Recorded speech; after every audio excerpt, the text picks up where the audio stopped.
Snow White. Once upon a time in the middle of winter, the flakes of snow were falling like feathers from the clouds. A warm-hearted queen sat at her palace window with an ebony black frame. She was stitching her husband's shirts. While looking at the snow, she pricked her own finger with her needle. 3 drops of blood fell upon the snow. Now the red looked so well upon the white. She said, "Oh, I wish I would have a child as white as this snow, as red as this blood, and as black as the wood of this frame." Soon afterwards a little daughter was born to her. She was as white as snow, and with cheeks as red as blood, and with hair as black as ebony. From this she was named Snow White. Before long, her mother died. About a year afterwards, the king married another wife. She was very beautiful. However, she was so proud and haughty that she could not bear anyone to be better looking than herself. She owned a magic mirror. When she stepped in front of it, she said, "Mirror, mirror on the wall, who is the fairest of us all?" The mirror replied, "The queen is the fairest of the day." Then she was pleased because she knew that the mirror always speaks truly. Little Snow White grew up day by day. She became prettier and prettier. Now she was as beautiful as the noonday. In fact, she became more beautiful than the queen herself. All the people said that she was the most beautiful and fairest girl in the world. One day, the queen asked her mirror again, "Mirror, mirror on the wall, who is the fairest of us all?" The mirror replied, "The queen was fairest yesterday, but Snow White is the fairest now." This answer so angered the queen that she became quite yellow with envy. From that time, whenever she saw Snow White, her heart was hardened against her. She hated the little girl. Her envy and jealousy increased so high that she had no rest day or night. One day, she called a huntsman and said, "Take the child away into a forest. I will never look upon her again. You must kill her and bring me her heart for a token." The huntsman listened with fear. Next day, he took the maiden away into a forest. He drew out his knife to kill her. Snow White began to cry, "Dear huntsman, save my life. I will run into the wild forest. I will never come home again." This speech softened the hunter's heart. Her beauty also so touched him that he had pity on her. The hunter said, "Well, run away then, poor child." At the same time, he thought to himself, "The wild beasts will soon devour you." He felt as if a stone had been lifted from his heart because her death was not by his hand. Just at that moment a wild boar came roaring along to the spot. As soon as the huntsman clapped eyes upon it, he caught and killed it. He took its heart and carried it to the queen for a token of his deed. Now poor little Snow White was left homeless and alone. She had nowhere to go. She was overwhelmed with grief and fear. She didn't know which way to turn and go. She ran till her feet refused to go farther. She was also bewildered at the sight of so many trees. As it was getting dark, she saw a little house nearby. She entered to rest. In this cottage, everything was very small, but very neat and elegant. In the middle stood a little table with a white cloth over it, and 7 little plates upon it. Each plate had a spoon, a knife, and a fork. There were also 7 little mugs. Against the wall were 7 little beds arranged in a row, each covered with white sheets. Snow White, being both hungry and thirsty, ate a little morsel of porridge out of each plate. She drank a drop or two of wine out of each mug. As she was so tired, she laid herself down on one bed. But it did not suit her at all. She tried another. But that was too narrow. Another was too short. Another too hard. The last one, or the seventh, was just the thing. She tucked herself up in it. She went to sleep, first saying her prayers as usual. When it became quite dark, the owners of the cottage came home. They were 7 dwarfs. They dug for gold and silver in the mountains all day long. These 7 dwarfs first lighted 7 little lamps and saw at once that somebody had been in because everything was not in the order in which they had left it. The first dwarf asked, "Who has eaten off my plate?" The second added, "Who has sat on my chair?" The third said, "Who has nibbled at my bread?" The fourth cried, "Who has eaten my porridge?" The fifth wondered, "Who has used my fork?" The sixth grumbled out, "Who has cut with my knife?" The seventh said, "Who has drunk out of my mug?" Then the first dwarf, looking around, began again, "Who has lain on my bed?" That was because he knew that his sheets were tumbled. At these words, the others went to each bed. Looking at beds, 5 dwarfs except 7th one cried out, "Someone has been here in our beds." At that moment, the 7th little man, running up to his bed, saw Snow White sleeping in it. He called his companions. He shouted at his friends to come. Then they held up their own lamps together. The bright light fell upon the little girl. 7 dwarfs shouted with wonder and held up their 7 lamps so that the light fell upon the little girl. "Oh, heavens! Oh, heavens," said they, "what a beauty she is." They were so delighted to see how beautiful Snow White was. They would not awaken her, leaving her to sleep. Instead, the 7th dwarf, in whose bed she was, slept 1 hour with each of his fellows. So passed the night. As soon as morning dawned, Snow White awoke and was quite frightened when she saw the 7 little men. The 7 dwarfs were friendly and asked her what she was called. "My name is Snow White," was her reply. "Why have you come into our cottage?" they asked. Then she told them how her stepmother would have had her killed, but the huntsman had spared her life. She explained how she had wandered about the whole day until at last she had found their house. When her tale was finished, the dwarfs said, "Will you look after our household? Can you be our cook, make the beds, wash, sew, knit for us, and keep everything in neat order? If so, we will keep you here, and you shall want nothing." Snow White answered, "Yes, with all my heart and will." From then on, she remained with them and kept their house in order. In the morning the dwarfs went into the mountains and searched for silver and gold. In the evening they came home and found their meals ready for them. During the day, the maiden was left alone. Therefore, the good dwarfs warned her to be careful. They warned, "Be careful of your stepmother, who will soon know of your being here. So let nobody enter the cottage."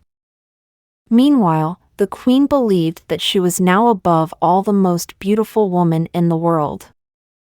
One day she stepped before her mirror and said, "Mirror, mirror on the wall, who is the fairest of us all?" The mirror replied, "The queen was fairest yesterday. But Snow White is the fairest now. The 7 dwarfs protect her from your sway. Amid the forest far away." This reply surprised her. In no time, she knew that the mirror spoke the truth. She knew, therefore, that the huntsman had deceived her and that Snow White was still alive. In her secret chamber, she dyed her face and clothed herself as a peddler woman so that no one could recognize her. In this disguise, she went over the 7 hills to the house of the 7 dwarfs. She knocked at the door of the hut and called out, "Fine goods for sale! Beautiful goods for sale!" Snow White peeped out of the window and said, "Good day, my good woman. What do you have to sell?" "Fine goods, beautiful goods," the female peddler replied. "Waist ribbons of all colors." She held up one which was made of many-colored silks. "I may let in this honest woman," thought Snow White. Snow White unbolted the door and bargained for 1 waist ribbon. "Look how they suit you," exclaimed the old woman. "Let me lace them up for you." Snow White suspected nothing. She let the old woman do as she wished. The old woman laced her up so quickly and so tightly that all her breath went out. Snow White fell down like dead. Finally, Snow White is out of breath. "She is soon dead," thought the old woman to herself. She exclaimed, "Now I am once more the most beautiful of all." The wicked stepmother queen hastened away. At twilight, not long after the stepmother had left, the 7 dwarfs came home. They were much frightened at seeing their dear little maid lying on the ground, neither moving nor breathing, as if she were dead. When they saw that she was laced too tight, they cut the waist ribbon to pieces. Sooner or later she began to breathe again. Little by little she revived. The dwarfs now heard what had taken place. They said, "The old peddler woman must be no other than your wicked stepmother. Take more care of yourself. Let no one enter when we are not with you." Meanwhile, the queen had reached home. Before her mirror, she repeated her usual words, "Mirror, mirror on the wall, who is the fairest of us all?" The mirror replied as before, "The queen was fairest yesterday. But Snow White is the fairest now. The 7 dwarfs protect her from your sway. Amid the forest far away." As soon as the mirror had finished, all her blood rushed to her head because she was so angry to hear that Snow White was yet living. "But now," thought she to herself, "I will make something which shall destroy her completely." In her secret chamber, she made a poisoned comb by evil arts. The next day, disguising herself again, she took the form of an old widow. She went over the 7 hills to the house of the dwarfs.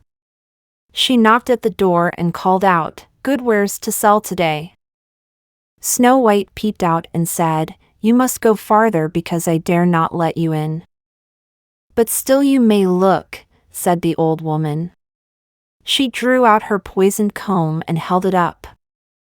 The sight of this comb pleased the maiden so much that she allowed herself to be persuaded and opened the door. As soon as she had bought something, the old woman said, "Now let me for once comb your hair properly." Snow White agreed. Scarcely was the comb drawn through her hair when the poison began to work. The maiden fell down senseless. The wicked queen cried with joy, "It is now all over with you." She departed in a hurry. Fortunately, the evening soon came. The 7 dwarfs returned. As soon as they saw Snow White lying, like a dead person, on the ground, they suspected the queen. On discovering the poisoned comb, they immediately drew it out. Then the maiden very soon revived and told them all that had happened. So again, they warned her against the devil's stepmother and asked her to open the door to nobody. On her arrival home, the queen had again consulted her mirror and received the same answer as twice before. The mirror replied as before, "The queen was fairest yesterday. But Snow White is the fairest now, the 7 dwarfs protect her from your sway. Amid the forest far away. This made her tremble and foam with rage and jealousy.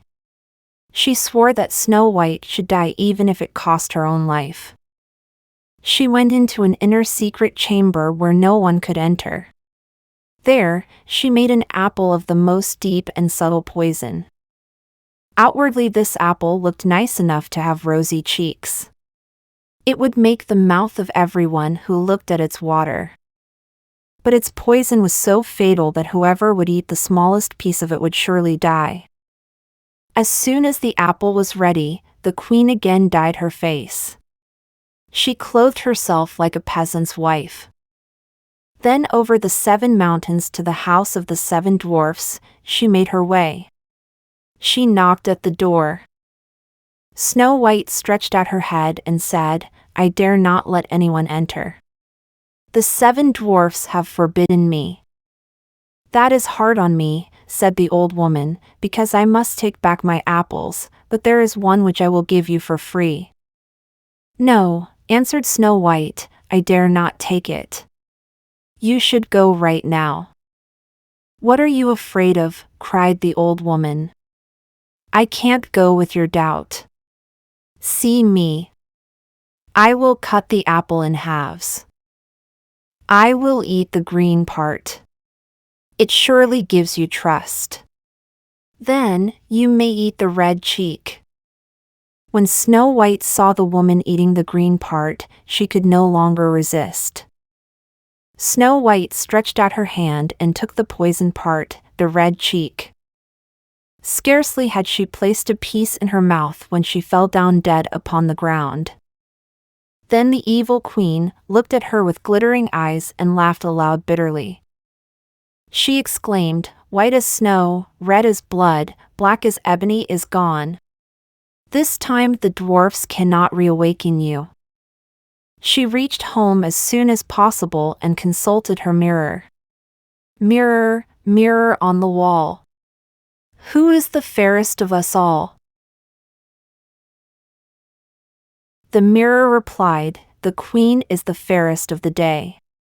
Then her envious heart was at rest as peacefully as an envious heart could rest. When the little dwarfs returned home in the evening, they found Snow White lying on the ground. This time, there appeared to be no life in her body. She seemed to be quite dead. They raised her up and tried if they could find anything poisonous. They unlaced her, uncombed her hair, and even washed her with water, and then with wine.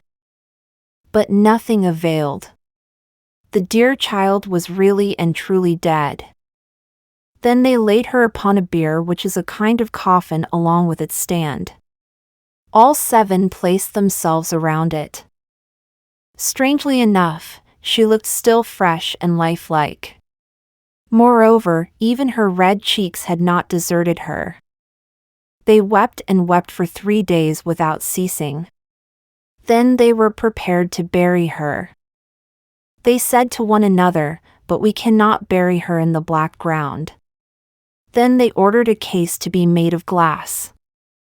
The dwarfs wrote her name with golden letters on the glass, saying that she was a king's daughter. The dwarfs placed the glass case upon a flat rock. One of them always remained by it watching. Through this glass case, they could see the body on all sides. Snow White lay peacefully in her case and did not change. She looked as if she were only asleep. She was still white as snow, red as blood, and black-haired as ebony. Even the birds bewailed the loss of Snow White. Animals in the forest came to protect the body of Snow White. It happened while a king's son was traveling in the forest. He came to the dwarf's house to pass the night. When he had examined it, he said to the dwarfs, "Let me have this glass case. I will pay what you like for it. As I have already seen her beauty, I cannot live without Snow White. I will honor and protect her as long as I live." The dwarfs replied, "We will not sell it for all the gold in the world." The prince said again, "Then give it to me, please." When the dwarfs saw that he was so much in earnest, they pitied him. At last, they gave him the glass case of Snow White. The prince ordered it to be carried away on the shoulders of his attendants. On their journey, it happened that the attendants stumbled over a small rock. From this shock, the piece of poisoned apple which lay in Snow White's mouth fell out. Very soon she opened her eyes and raised the lid of the glass case. She rose up and asked, "Where am I?" Full of joy, the prince answered, "You are safe with me." He told her what she had suffered and how he would rather have her than any other for his wife. He asked her to accompany him home to the castle of his father. Snow White consented. They were going to get married with great splendor and magnificence. Snow White's stepmother was also invited to the wedding. When she was dressed in all her finery to go, she first stood in front of her mirror and asked, "Mirror, mirror on the wall, who is the fairest of us all?" It replied, "The queen was fairest yesterday, but the prince's bride is the fairest now." At these words, the queen was in a fury. She was so terribly mortified that she didn't know what to do with herself. At first, she resolved not to go to the wedding. Still, she could not resist the wish to see the princess. So, she went to the wedding. As soon as she saw the bride, she recognized that the bride was Snow White. She was so terrified with rage and astonishment that she rushed out of the castle. She rushed towards a high cliff. From then on, she was never heard of again. Snow White and the prince got married and lived happily ever after.